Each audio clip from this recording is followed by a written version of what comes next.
overtime in the first half. I'm just saying though, there was nothing that guy could have done yesterday to win the And game. I ain't gonna lie, Bear. I'm sorry. There's nothing. That's a lie. That's a lie. Come That's a on, lie. bro. You They get two were getting. turnovers and you don't get anything out of it. He wasn't even scoring the ball. Yeah, to say nothing. Yeah, but nothing is crazy. they weren't. That sound like but Bell. they That weren't. sound like Bell, man. That's Bill. No, that's bro. We not. had 9 points going into the third quarter, if I remember Yeah, correctly.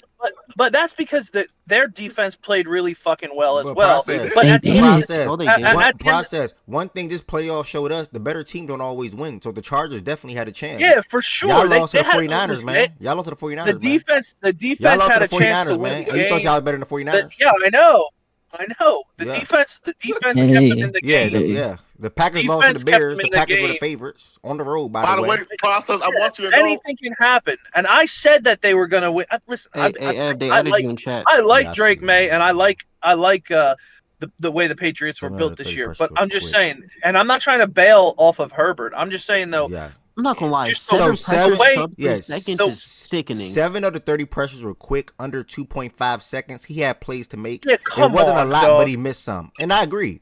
Like Yeah, to say no, chance is crazy though. But whatever. 7 out of 30 under 2.5 is wild. Though. I agree though. That's crazy. There's a slim chance he could have made some shit shake, especially because of what they were giving him out there. And they didn't really had a run game. And the reason why I would lean with you, because we have to understand, bro. I watched all them games yesterday, and I left so impressed with all the quarterbacks. To be honest, like literally every single quarterback, I left that game impressed with how hard that quarterback position is.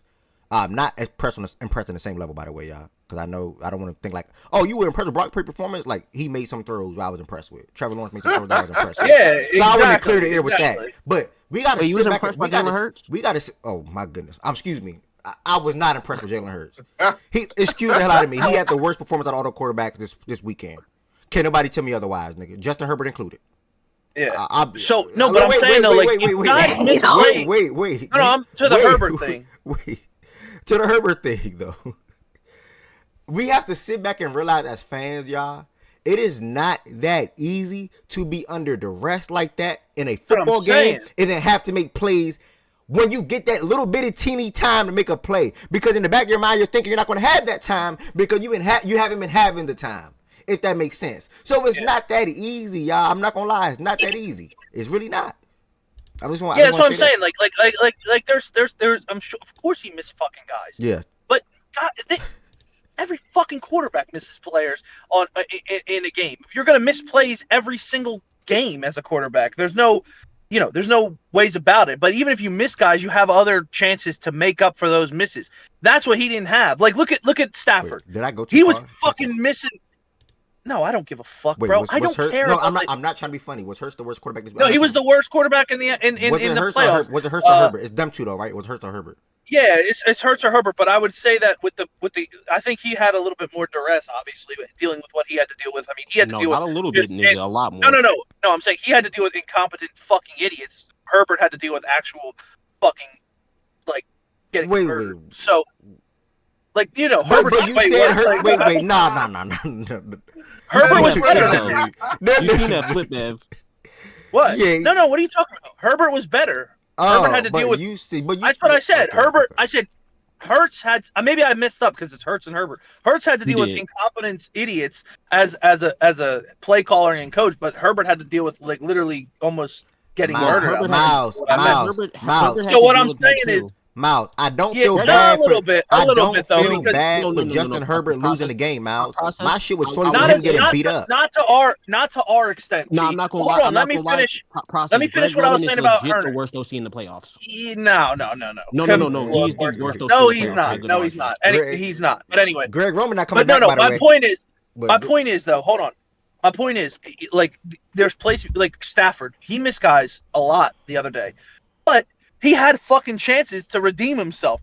He didn't have any chances, especially in the second half, to have any semblance of an offense to move the ball forward. Like, there was nothing he could have done in that second half to will them to a fucking victory. Herbert, right? Bro, that Milton Williams, Herbert, that Milton Williams sack, the last sack of the game, I thought... Yeah, why did I let him go? We had to. We don't have the money. How many fucking people are we going to pay?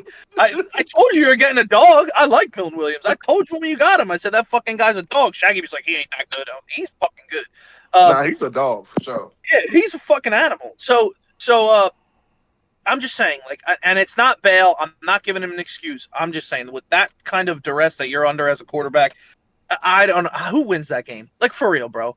Like, nobody's winning that game. And by the way, they devised such a good, because I said this to Mish. I said, listen, You guys are going to probably win this game. The only thing that is going to kill you is if he can get out and make plays with his feet. They spied him the whole fucking game, and I don't know the linebacker that was on him, but he did a hell of a fucking job keeping him contained, not breaking the pocket or not getting out of sacks to go and make plays with his legs. And then and the stunts were just I mean, it looked like an offensive line from a fucking high school team. Like they were fucking blocking nobody. Yeah. As soon as they stunted, the one dude came up the middle and it blew up the fucking play right away. And it's just listen. And then You could and say that it's same Bale. play- You could that say it's same Bale. play You was could when say it's Vidal missed that excuses. block. Yeah, you could say it's that whole play was excuses. ass. You're not on mute, man. You can say it's excuse. You can say it's Bale. Oh, so you gotta just. so that's what you doing? watch Wait, the so way that's it what you doing over there while you went on serving mute, nigga? So that's what you be doing when you be listening to the show? You. I heard that. Working, cuz. Oh, that was because you was working. Okay. I thought you saying, man, what we were saying up here. Because I see you typing in the chat. My bad. He said that shit to that, man. Don't let Man, him he had to. He heard a process said, I clicked my serving mute at the bad time. He said, man, that was nothing to do with work. Why you just say that, Mouse? I think this nigga Herbert get excuses. I'm going to tell you why he said that. I know. Wait, what the hell is D-Mac talking about? You talking about that thing he just sent in the chat? Turpin responds to critics. Yeah, I don't. No, it was about the Jaguars black female reporter who pretty much was like, "You had a good season, Liam." Yeah, like, that was really nice. People are and then bitching about that. she deactivated her socials because niggas did a lot of weird shit about her saying that. Jaguar fans did a People lot of got weird shit. outraged about that, which is crazy. Why? Because he said he did a good season. They outraged because she said he had a good season. No, they outraged because it was a black woman that wasn't just shitting on somebody in the media. Wait. Okay, hold on. That's not what you're supposed to do as a reporter. Hold on, guys. Hold on, guys. Real quick, because I saw the tweet, I saw the clip. I did not watch the clip.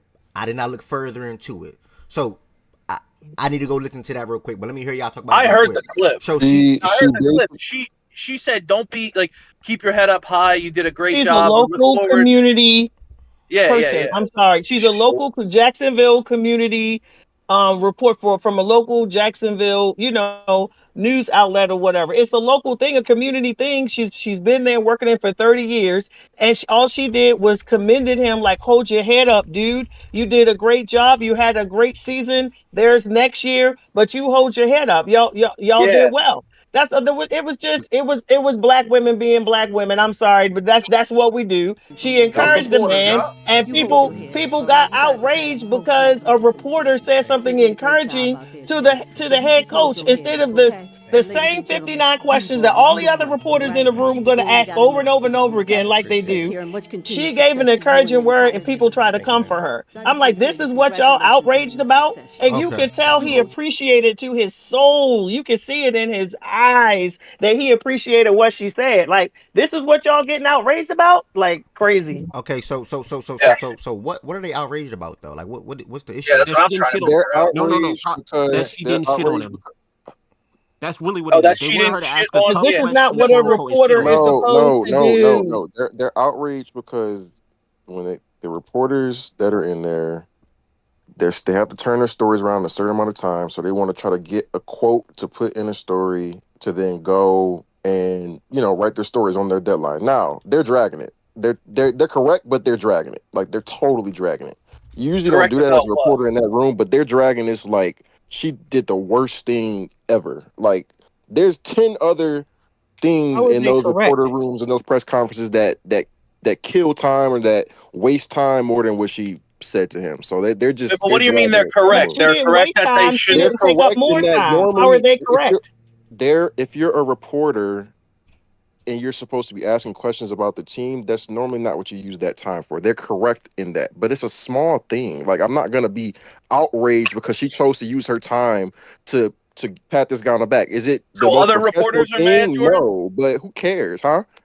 So, like, other reporters are mad that she wasted time? Yeah, no. Like, unanimously, almost every reporter is mad at her, which I'm not mad at them saying, like, but they like dragging her like this is the worst thing ever. Like, nah, bro. Like, bro.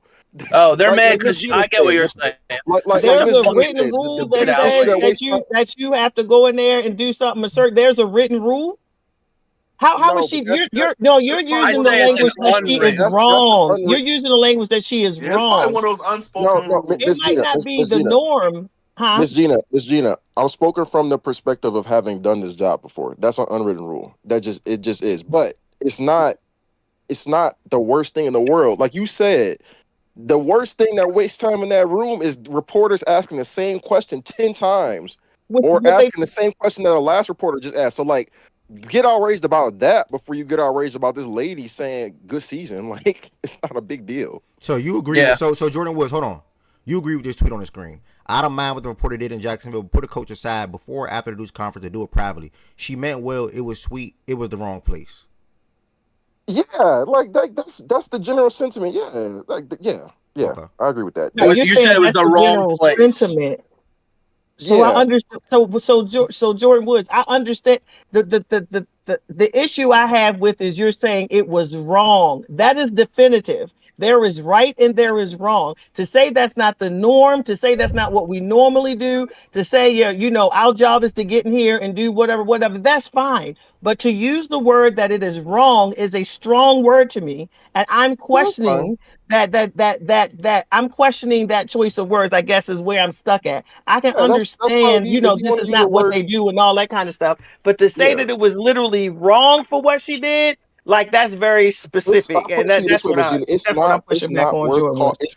It's not worth calling out whatsoever. Like I don't know why this is a story. Like it's not worth. I thought it was Right. That's something. I heard it. That's something. If I'm in that room and I'm trying to wait to get my question in, that's something you roll your eyes at and keep it pushing. You be like, "Oh, that was nice," but I wish you wouldn't use the time for that. You just keep it pushing. It's not something that should be on Twitter. It's not something that be reported. Like what the fuck? I don't I know. had to But complete. It's Her not time, proper right? etiquette That's as her it relates. time. She Wow, didn't take Bro, from nobody else. Bro, She this didn't is take a longer. etiquette. this is a big proper thing on etiquette. I Twitter, have bro. a proper etiquette should make national news. Yeah, Bro, I this think is a I big heard that. thing. I Yeah, heard like it. they I heard dragging it. this out. What the fuck? And it's Bro, I stupid. heard With it. all the stuff in this world That's right now that weird. you should be outraged It's about, there's a so lot that we should weird. be outraged about. This Bro, shouldn't It's be it. definitely because it's a black woman reporter doing it. Like I'm not gonna. I'm This not the gonna lie. Bottom most line. weirdest That's shit I've bottom done line. seen. Yeah. Bro, It's I heard definitely wild. I heard the comment. I heard the interaction with the coach, and I was just like, "Damn, that was really nice." Like, and I kind of I agreed because like after the game, like before the game, I said if Jacksonville loses this game, they still had a great season. Like, I hope they don't get like shit for losing this game because I thought they would lose. Then I heard the reporter, and I was like, "Oh, that was nice." I didn't even think of that, by the way. I was like, "Oh, that was nice of them to like say that." Nice of her to say that to Liam Campbell. And then the next thing that popped in my head was, if that was Philadelphia, bro, they would fucking kill that reporter. I did think, I was like, there's no way that shit would fly over I here. ain't gonna That lie, was nice when that process. happened. You Philly fans fucked up, bro. My guy's a Niner fan. He went to Philly for the game. He said somebody threw a full water bottle at him, like not a Get the sip, fuck out of a the water way. bottle, bro. Well, get out of the fucking way then next time. We cheered. By the way, people fucking asshole on Twitter. I forget who it was. I think it was. I forget his name. They said that we cheered for the Kittle thing, bro. We clapped and stood and gave him a standing ovation when he got off the field when he got hurt. People were so mad about they randomly. I want to show process. they booed or whatever. Oh, I was okay. like, we did not boo. We did not boo Kittle. I hope people know that we cheered Kittle on when he got carted off the I can see field. how that's misunderstood, though. I mean, Yeah, but we get a bad rep for applause. it. Like they probably I think know, I know. Every fucking thing we get such a bad rep for it. We cheered that we man, they know what type fans in Philly, man. You guys are assholes. Yeah, tell your friend to catch that shit next time. You logged in with Google, dude. Yeah, I just made a random TikTok account. What the hell? What the hell is that? Hold on, bro. Let me stop sharing my screen real quick, y'all. Hold on. So you going everywhere, bro. Let me go to this real quick. What were you trying to show me? I got a video to show you. And I know you see me watching love. This is gonna be some kind of fucking troll. My boy Ed here, he got a whole new setup. No, 100%. Oh, you understand, Lo? What are you looking at?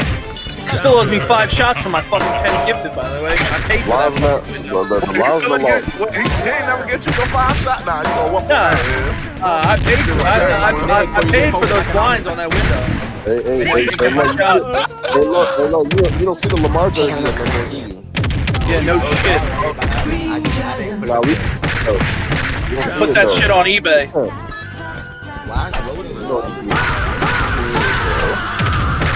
Where are you going? Appreciate you Yeah, we subscribing. booed Michael.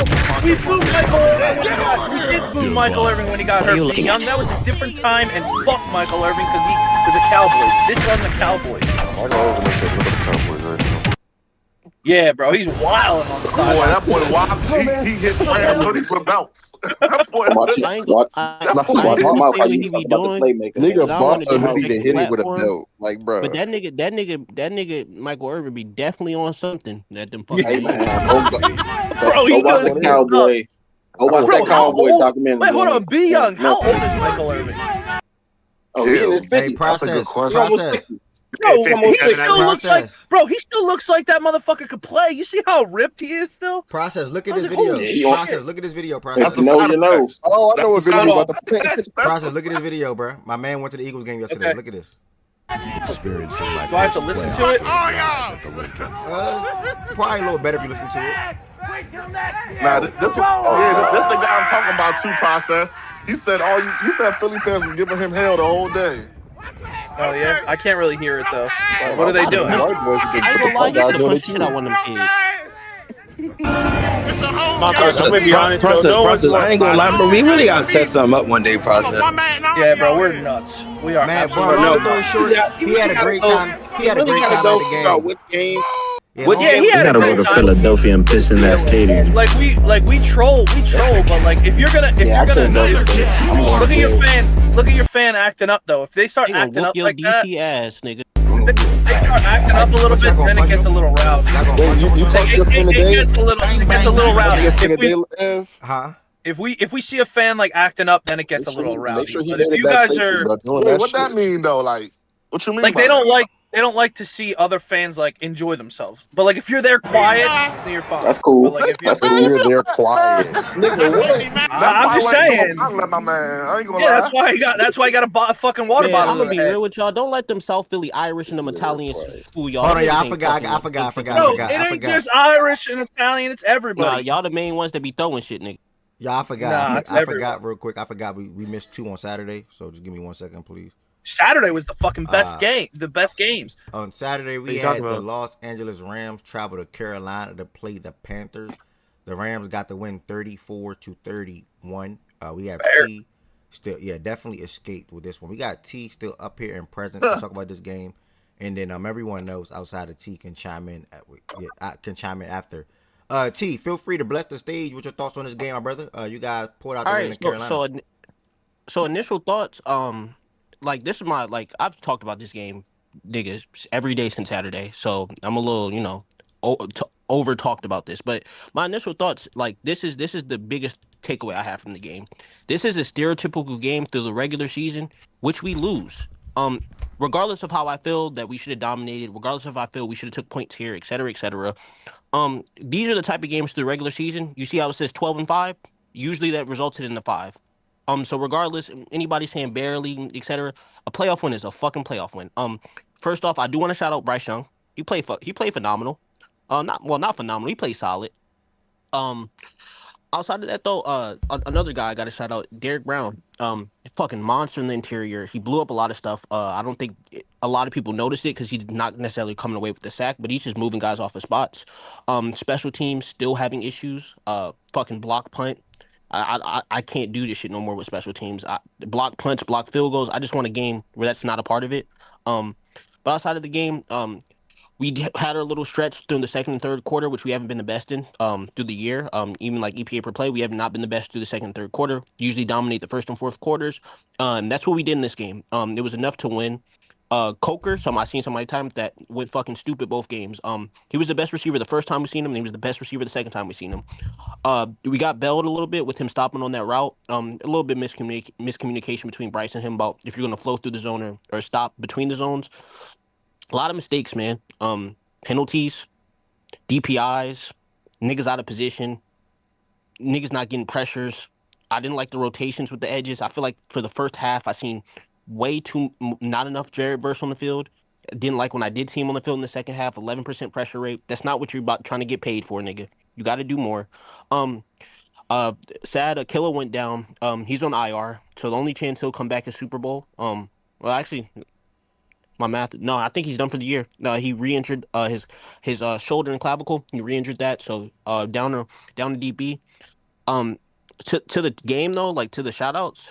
Um, it's a one catch, but it was a significant catch. My rookie, Mumfield out of Pitt, coming in and when we've needed. I can even go back to the start of the season.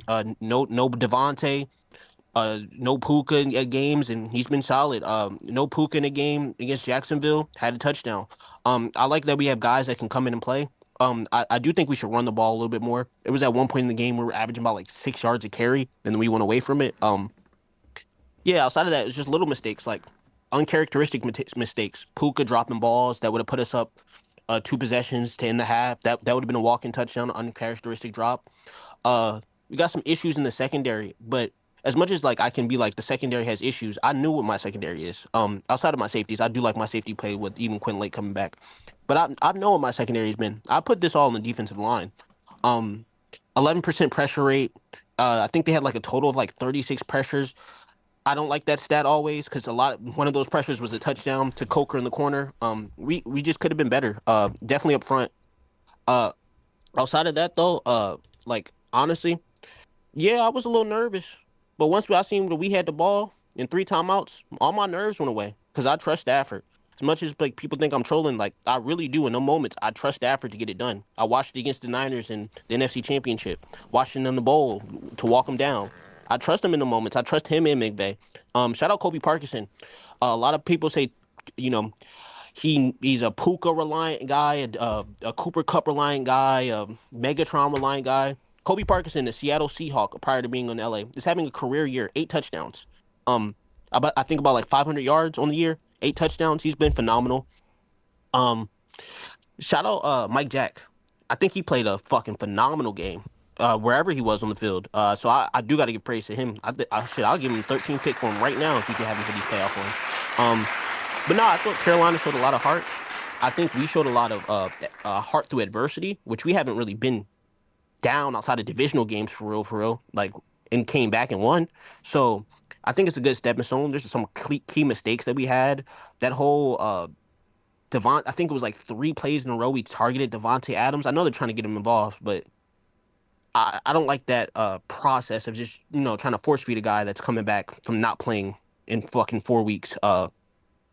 But honestly, I'm proud of my team for getting a win. Beating Carolina, way tougher team than I gave them credit for. So I got to give all respect to Carolina. See the Bears, another tough team. I believe their left tackle is out for next week, so that should be an interesting matchup. But I'm proud of the boys, bro. I think McVay is like one of the fastest coaches to 9 playoff wins. And I think Stafford finally got to 6. And Stafford finally got his win against Carolina. I think he's beaten every single team in the NFL now. The 2 left were Carolina and Detroit, which we got this year. So I'm just excited. Niggas told me humble up. I never thought I was gonna lose. Shout out them niggas though. Niggas tell me humble up from outside the club and shit. That shit don't matter. We got real aspirations. Anything less than a Super Bowl to me is an asinine season, and that's what I expect. I expect us to win every game, and I expect us to compete in every game because I think when we play at our ceiling, there hasn't been a team in the NFC to me that's been better when we play at our ceiling. And I'm including the Niners, and I'm including the Seahawks and all the other teams in there. The Eagles, who were in the playoffs, the Bears. When we play at our best, I really think we can only beat ourselves, and we almost did first game. So clean up the mistakes, move on to Chicago. Oh, first and foremost, great breakdown. Yeah, the mistakes been continuative all these past couple weeks. Where the fuck your defense been at? Where the fuck your defense been at these past 7 weeks? I don't respond to Niner fans from not San Francisco. What was you saying, Ev? I wasn't even born in America, so you're getting corny with that. Even more reason not to respond to you. You don't even know where the Bay Area is on a map. See, you a foul nigga, boy. He can't locate Santa Clara on a map. I'm not talking to this nigga about the Niners. You're stupid. I'm a history major. Where's Santa Clara at? Let's pull up a map, man. Guys, I don't gonna speak to you. Yeah, we good, guys. Yeah, we good. Good little divisional jab, Joe. I respect that. See, you could have kept it football and took a jab back, man. Because Joe was actually speaking facts. Let's key into my thoughts now. I heard on the broadcast through up to week 11, yeah, had the number 1 defense. The last 6 weeks, y'all fell the fuck off. Going to what Joe said. Up to week 11, that's inaccurate. The number 1 defense the first 11 weeks were the Denver Broncos. I'm just going to tell you that's an inaccurate whatever stat. the broadcast was, brother. Whatever the statement was, you know the statement better than I do. I might have quoted I it can just wrong. tell you the accurate metrics, bro. Okay, I might have quoted it wrong. You guys had one of the best defenses in the league up to week 10 or 11. T. Facts. Out of facts, the last 6 weeks you guys defense trended downwards. Is that not? Am I speaking facts now? Yeah, we lost some players. Okay. We lost Quinn Lake, our best safety, our All right, best my bad. tackler, I our just wanted captain, our green dot. So yeah. Okay, I just wanted to make sure I spoke facts. My bad. So, yeah, the secondary or the corners, you definitely spoke to that. Key thing to point out. I was watching that game and I'm looking at two guys that I respect, by the way, especially Jared Verse for the rookie season that he had last year, and then Byron Young, the season that he been having. You seen him play against Carolina? What do you mean? Jared Verse, you seen him out there? No, that's my point. I didn't. You just talking about my secondary. It started with him. That's literally I'm getting there, y'all. I forgot how I'm getting there, T. My point is I'm watching that game and I'm looking at two guys specifically on the D line, the ones that I know the most, obviously, in Byron Young and Jared Verse, and the impact was not felt. And you already spoke to the 11% and things like that. So the defense, it definitely started with them, and that's what allowed Bryce Young and company to thrive so much on the offense. Ted made big catches. He had 5 catches, 81 yards. Jalen Coker, you said, torch shot in game 1, did the same thing in game 2. Game 1, he had a big 4th down conversion on the right side. Game 2, 9 catches, 134 yards. Great touchdown throw in the back of the end zone for Jalen Coker. Rico Dowdle is probably going to be working his way out of Carolina. After the game, he said, I don't know why my snaps went down. Basically, I don't fuck with that. I need to be a running back that get the boat share the carries. Like, I need to be an RB1 type of guy. I respect it. Have confidence in yourself, young man. So we'll see what happens with Rico Dowdle. Bryce Young, they're picking up his 5th-year option. That report came out prior to the game, I believe. I don't think he is the quarterback of the future for them in Carolina. And it's not nothing with Bryce. It's just that he's like his stature, like his makeup, his build. He's a small quarterback. And typically when you're that, you got to be elite. You know, and Bryce Young is not an elite quarterback. So I think that's why they just picked up the option. Look at him for one more year. And if we have to go forward elsewhere or landing somebody else, they're probably going to do that. The Rams, though, real quick. Puka is simple put, bro. He showed why he is one of the best wide. BJ, you're not on mute. He showed why he's one of the best wide receivers in the league. Touchdown grab, beautiful. Ran an end around into the end zone and could have had another touchdown as well if he did not drop that pass that T mentioned as well. You guys got 2 running backs. It's like a 1-2 punch. I noticed y'all guys do it like Detroit now, where you'll have a series or 2 with Gibbs back to back, and Dave Montgomery will get his series. Kyron had his series or 2 back to back, and then Blake Corum had his series. So that was a good thing to go with as well. Bryce Young tried. The Panthers tried. Mike Jackson, stand out. Biggest performance of this game. I noticed something, and this is what I'm going to start tracking going forward. Y'all know how I call Buffalo with the 9 pass deflections. I just looked at this box score. Carolina had 8. Mike Jackson had 4 of them. He had a phenomenal game against LA on Saturday. So I'm going to start looking at pass deflection because I think that is such a key stat because everybody can't get interceptions. Everybody can't make plays on the ball. No, let me not word it like that. To make a play on the ball, you got to get deflection if you can't pick it off. And I think the Panthers did a great job at that, specifically Mike Jackson. So I want to give him all the credit in the world for how he performed on Saturday's game. I'm sorry. Same as T, though. Once LA had that ball, they had the 3 timeouts. You got 2 guys that you can feature on offense in Puka and Devontae, and you got 2 tight ends that you believe in Higbee and Kobe. And this is without Ferguson. I'm like, yeah, they probably going to get it done. Now, granted, Carolina, they shifted their defense. Really soft, 10 yards off wide receivers. That allowed Devontae, Puka, and guys to get receptions to get them down the field and ultimately finding Kobe with a great ball, great catch, and getting into the end zone. So, you know, I enjoyed the hell out of this game. This was a great kickoff to NFL wild card playoff football. Carolina, they're not too far off. You know, from a defensive standpoint, I think they got the makeup of what they want to do and how they want to build. And then from a wide receiver standpoint, they got the makeup with 2 guys that they're going to be banking on going forward. It's sad what that Xavier Legette pick is probably going to turn out to be. I think he went late first, early second. Yeah, he was the last pick in the first round. So he was a first-round pick, right? Yeah, last pick. So it's sad what that turned out to be, but it's also good to see how you made up for that with landing a guy like Jalen Coker undrafted in his second season. So him and Tet will be the guys going forward for them. You'll see what you do in the running back room with Chuba and things like that. But 8 and 9 made the playoffs, won your division, when you weren't even viewed as one of the top 2 teams to win the division, even from myself. That was the Bucks or the Falcons for most people, and they did that. So shout out to the Panthers. They started off 1-3, finished 8-9, won the division, got good playoff football experience, and came close to being a lot of people's Super Bowl favorite in the Los Angeles Rams. So yeah, man, that's pretty much what I got to say about the game. I think I touched on both teams. Hey, quick question for you. I don't get why they. Oh, go ahead. GHC had a question. I was gonna say real quick. I just want. Is Puka? I heard y'all talking about Puka, and I respect him before you jump on me and start trying to fight and all that. I respect the shit out of him. But I just have a question. Is he more of a product of the system around him, or is he just that damn good? So both. Yeah. I don't think that was a bad question, OG. It's both, right? So he has phenomenal hands. He has phenomenal like intangibles when it comes to football. He's a great blocker. He's a physical guy. He invites physicality, and he also can like beat people at the catch point and just beat you over the top as well as just out route you. So it's the combo of like, yeah, we do things to get him open 100%, but we also do things to get Devontae Adams open. Like it's no different than us last year getting things for D-Rob open or things for Cooper Kupp. But while these are all good receivers and there's levels difference, right? They're all still good. Like at regardless wherever Puka would have went, I don't know if he's what he is now because he is a 5th round pick, OG. But I do know from a talent level, he's up there with anybody you can see in the league at the receiver position. Yeah, I think it's both. Good response. Go ahead, Jordan. No, yeah, I think it's both. And I think it's both specific. I was going to touch on that before I was going to say what I was going to say. I think also, because I do think the scheme helps him a lot, but I will say he can do a lot of things just with getting the ball in his hands, taking the ball out the backfield, jet sweeps, like he does a lot of other things as well that other receivers can't do. So even if you want to say like him getting open is a lot of scheme, just with the ball in his hands, he can still do a lot of things that other top receiver better than a lot of some of the other best receivers in the league. So it's an interesting combo there. But I was gonna say to the same receiver point, just in general,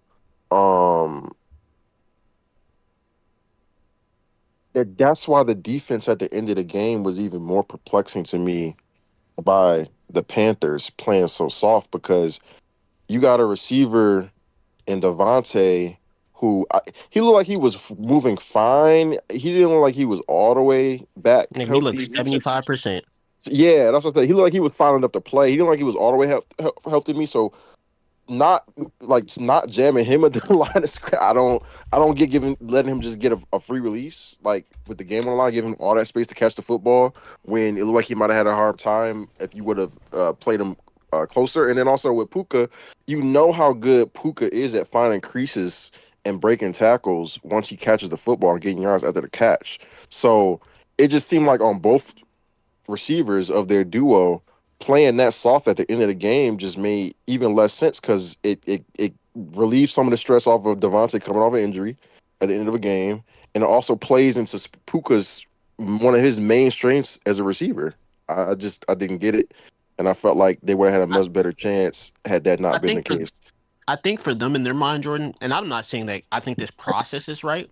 I think their mind is you play soft coverage, and then you pretty much get to like red zone area, a little bit past the red zone, and then you just don't have them score. I don't like that process at all. I don't like that one process. Of the better red zone teams. We are. I don't like that process. Also because that's an insane thought process. If you look at because y'all had time. That's the thing. I get it. I get the only time I get prevent defense is when a team doesn't have timeouts and they have to drive the field to score a touchdown, and there's not enough time for them to do it. Enough time, and you don't have the timeouts. Y'all had time and timeout, and y'all Rams had, right? You said what? You talking about that last drive that the Rams had? Yeah, Yeah, they played off them niggas damn it. Like what? Like that shit didn't make no sense, bro. And they had timeouts, and they're one of the better red zone teams. Mind you, they had nothing but success the whole time pressing up on them niggas. The stats of that game, because they went into like little cover 4 shell shit. That shit was getting dotted up all day. The best shit they did all day was go cover 0 and just man up across the board because they were getting consistent pressure. Yeah, so Were y'all I think drive? Y'all were walking the dog. Y'all were walking the ball down the field a lot. no, Or we were y'all? literally were, and we're wasting the time the way we wanted to. That's what I was saying. Like it didn't feel like y'all had a ton of it. Just in my mind, it didn't feel like y'all had a ton of like explosive, like over the top. Like y'all just missed on a I couple. think though, Jordan, with the 2 shots we did take, because Devontae did get free on the one and Puka got free on the other with the double Yeah, he moves. missed the I think one. they were super scared of us taking that shot though to go cover 0 because Yeah, that was the best coverage they had. I think they were really scared that in that moment that Stafford wasn't going to miss that ball. yeah. It's just crazy that they let you do. They let you do That literally what they was shouldn't went working. cover. They They let shouldn't you went do cover what was 4. working for y'all They all beat him day. in their head. They beat like once a nigga done beat you in your head, it's over with.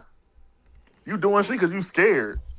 And then to Rico Dowdle, real quick, because I heard what he said. I mean, who the fuck is Rico Dowdle, bro? Like, he had a nice four Man, or that's five not fair, weeks. It was bro. cool. No, I'm just saying, like, it was cool. Like, it was a good 5-6 weeks, bro. Like, he was unleashed. It was beautiful, especially for fantasy. Like, it was amazing. He was in his bag, but like, my nigga, like, acting like this nigga, I think acting like he was the most oppressed or some shit. Like, he didn't look the best running the ball in the carries he did have in this game. Like, it was. Yeah, full He wasn't really context. doing shit. Full context. Them weeks, by the way, obviously I would never say it while he's on my team, but they were against mid rush defenses. So like that's why he popped like that. Yeah. Like him making a statement like that in the immediately following the game. Do your thing. I respect that. Go try to get your money. Yeah. Go try to be an RB1. But I don't know if too many teams will be Where the moving. fuck is he gonna be RB1 Yeah, at I don't though? know. I don't. Yeah, I don't that's know our if too many point. Yeah. teams is calling like Exactly. I need Rico to be my RB. I don't know people doing that. Yeah, nah, Yeah, I don't. I we are mean, good. we'll see.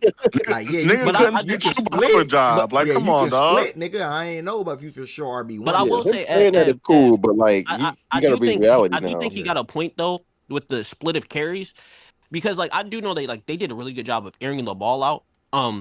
But the first time when they did beat us, Ev, what they really did was they took away an entire quarter by just having both running Yeah, backs running the equal carry. ball. Like Yeah, they literally took away the entire third quarter last time they seen us. yeah. That's why it was like 10 minutes on time possession over us. They took away an entire quarter. And Yeah. I don't think Chuba was uber productive where Rico should only get fucking 5 carries. Could have had a couple more. Yeah. What's up? And then Jordan, I know you're saying like his raw numbers. Some of those was bullshit carries though. They What get you rid mean? of Like, Bryce Young. What's life after Bryce Young? They Since they shouldn't. He should shouldn't be their extend bridge him. quarterback. They're gonna have to draft a quarterback. Yeah. He should be their bridge quarterback, So, bro. but they're not gonna be bad next year. What if they win? Yeah, but I say if he's not ass enough though, they're gonna win like 3 games. Yeah. And but they're gonna get him back. They're not gonna let him I'll go. go draft Ty Simpson in 26 year.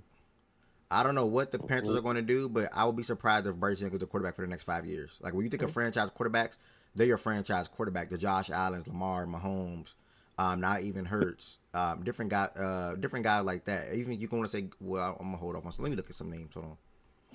I mean, You can't give me a lot of names, bro. I'm talking about guys. I'm not taking my bad. I'm not trying to take. I'm ignoring Drake May. If you felt that because Drake May, I'm talking about guys that's been a quarterback of their team for the last 5 to 7 years. Like those are franchise quarterbacks, and will be that going forward for those franchises. Joe Burrow.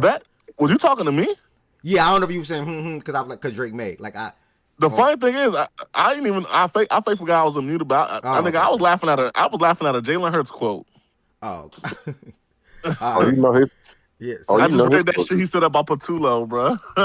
Oh yeah, no, I watched the whole presser, bro. He was not trying to answer that shit, bro. Bro, this is Jalen Hurts really a media trained nigga, bro. He's not gonna say nothing to give nobody nothing of ammo, gang. Like he's never going. Jada, are you saying the what the difference does that make to what I'm saying about Bryce Young? If my point was about Bryce Young before T say something to me. I like that foundation y'all have defensively. I like the foundation you guys have offensively. When it comes to the wide receivers, the 2 wide receivers that I mentioned in Coker and Tech, your next question mark is going to be that quarterback position, and you even say that. So let me stop because I don't even know if you're saying the same. I don't know if we're on the same page. Shout out Coker, man. I don't know if Coker we're on was the same page. his So I'm gonna best, stop. So that's where I'm trying to figure out. They're not gonna be ass next year to where they get a top 3 pick. So where they gonna get this franchise? Can I ask you just a simple direct question, please? Do you think they're going to extend Bryce Young?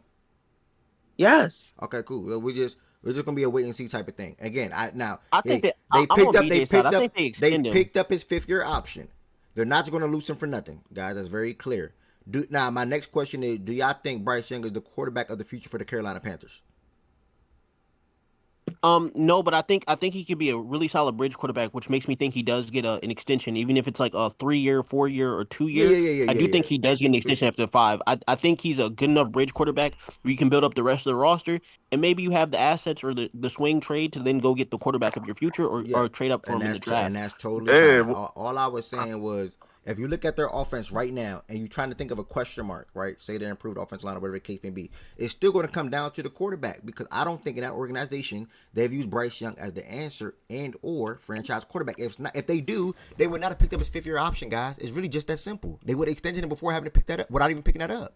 These facts are the facts, y'all. Y'all disagree with that? You're not picking up a 5th-year option on a franchise quarterback that you believe in. I mean, to be fair, maybe this is how I look at like the money wise with football. Nigga, most quarterbacks I'm picking up their 5th-year option. I'm keeping you on the rookie scale as long as I fucking can. That's just me personally. That's not how that go. For franchise quarterbacks, that's not how that go. Franchise quarterbacks don't even get a situation where you're picking up their 5th-year option. No, but hey, are you like, you see what Jada's typing, right? All of them have good roster. Yeah, she's saying T-Law saying, where's she going with that though?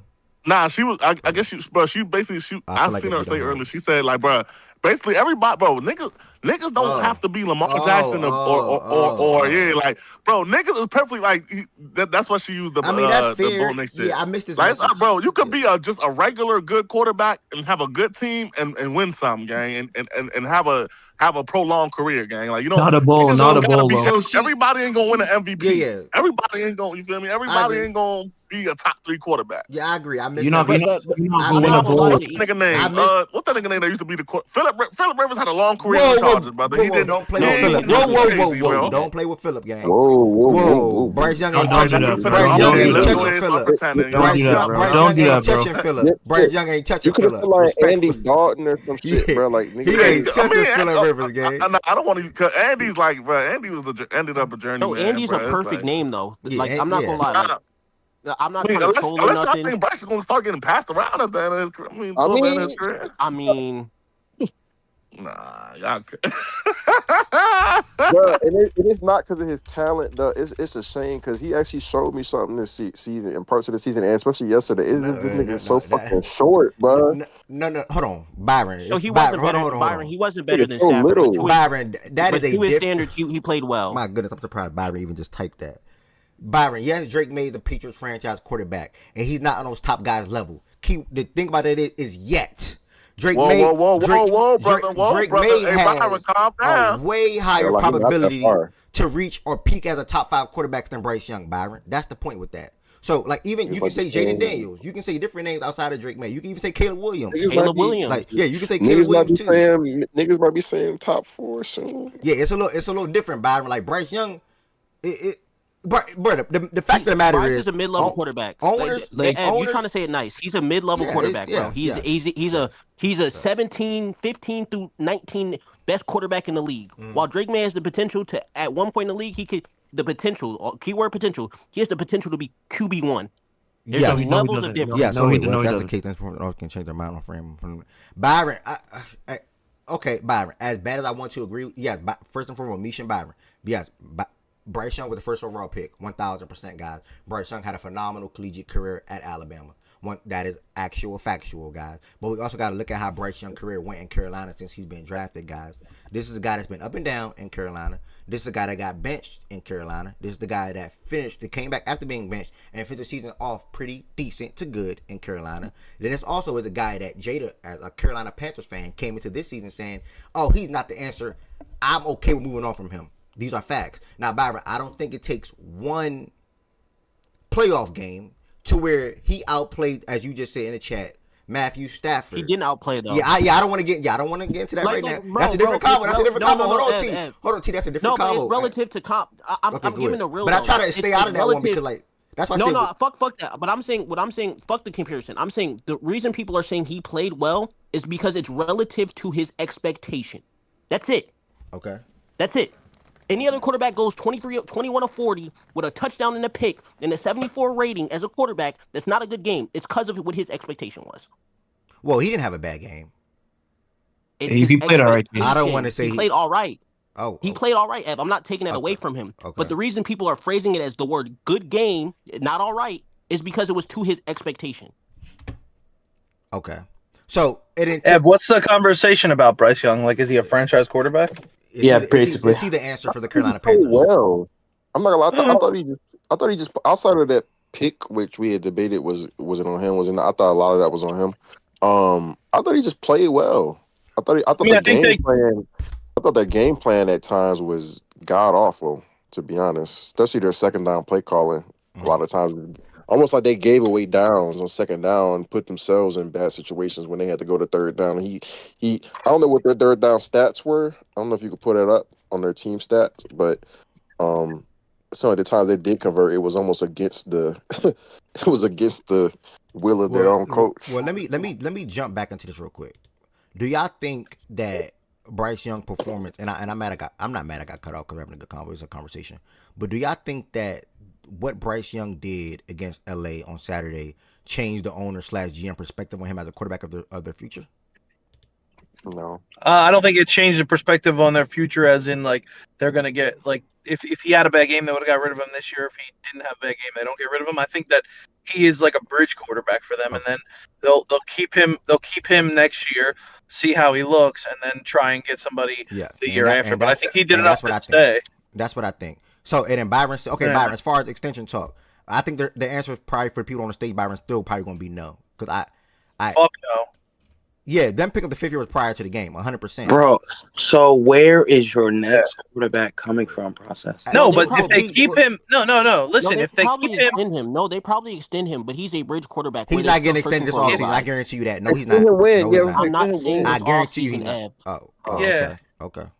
Well, if they keep him, if BJ, if they don't keep him, or if I think they keep him this year, but they're going to explore other options after next year. If they have another whatever.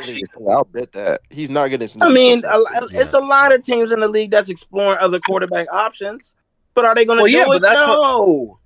Well, I think they might. Is it really better than what you have? They would more easily bring in a veteran bridge quarterback before he's not getting extended if he sucks. No, I don't think though. Niggas thought Andy Dalton was going to take his job, and look what happened. No, it don't fucking work like that. You're saying with the qualifier, if he sucks, I'm saying if he plays like what I think he'll play, which is decent, I think he gets an extension, and I think they look at it as like a bridge guy. Like I don't think they look at it like you're a franchise quarterback. They look at it like solid. He gonna get the Daniel. He can get that Daniel Jones shit. That Daniel Jones shit that was a fake extension for real. And I'm seeing your like comments, D-Mac, as well. And D-Mac, like and a 3-year deal was a 1-year deal. And I 100% agree, D-Mac. But I also agree with Jada said. Every team don't need one of them guys, a top 3, top 4 guy to go win. So, I mean, what's the last team without one of those guys? I agree, D-Mac. Yeah, probably hurts. But what would you say? I agree with her comment.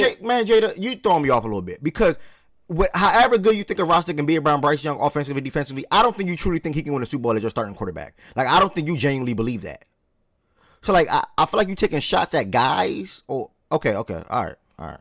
Because I don't think you need a guy to win, but I think not having a top 4, 5 guy and having a chance to win, I think that's like having like Jared Goff or guys in that range. Bro, if Josh Allen doesn't win, this year, they're a guy isn't gonna win. That's what I'm saying. Like if Allen doesn't win the Super Bowl this year, you're gonna see the guy. I guess. I don't know about that. Threshold you got to be. Let's not disrespect staff. Let's not disrespect staff. What you mean? No. But like, he's not the same level as guys like the Lamar. Realistically, like he said, it's only about 5 guys in the league. He led the Jalen Hurts. I agree. You're acting like you can still be a guy and not be like in Lamar and Allen tier, y'all, and Burrow. No, I think you're like a little guy at that point. That's Jada, Jada, you can say that, but the guy has had success his entire fucking career. Like, you guys control with that shit, but like he was in MVP conversation.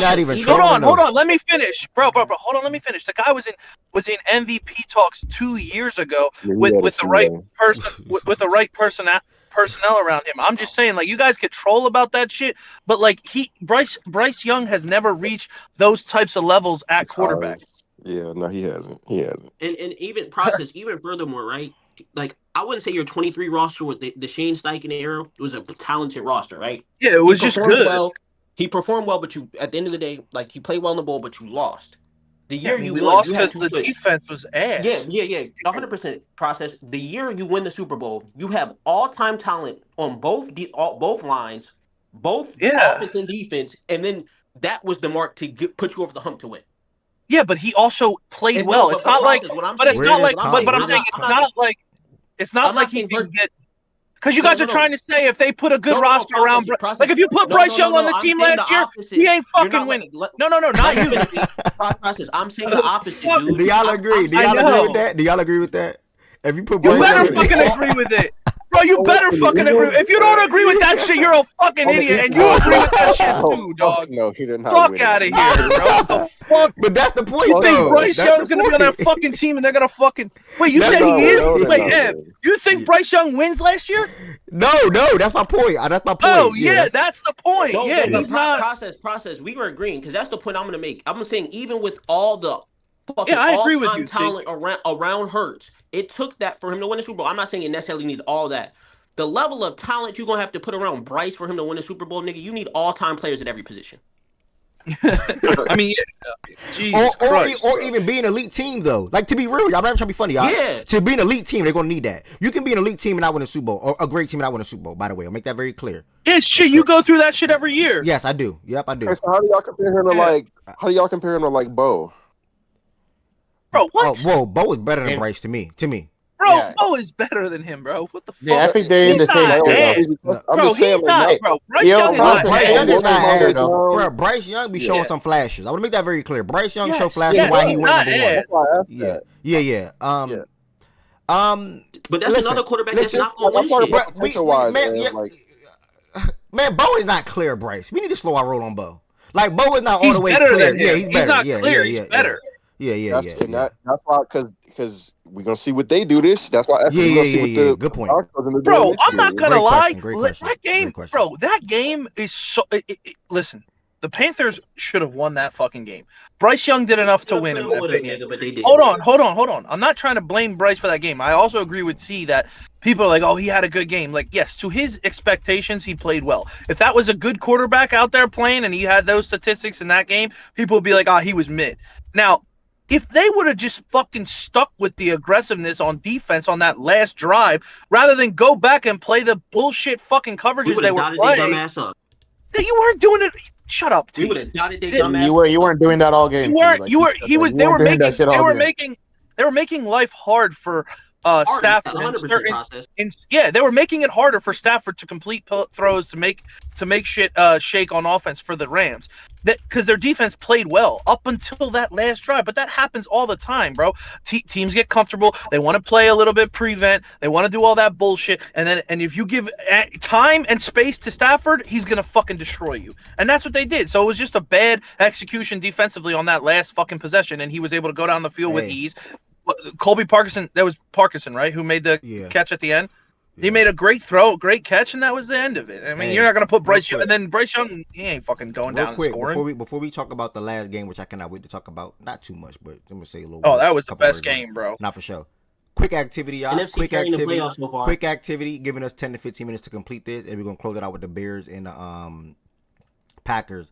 Since I am here Monday through Friday, we're going to also, and there's no power rankings tomorrow, so obviously I'm going to incorporate some NBA, college basketball, and maybe do a brief glance on recapping those two games in college football. Just briefly, I know we didn't do it because the games one was on Thursday, one was on Friday. So we may touch on that a little bit. If not, we will leave that alone to wait for a Miami and Indiana preview, which is next Monday.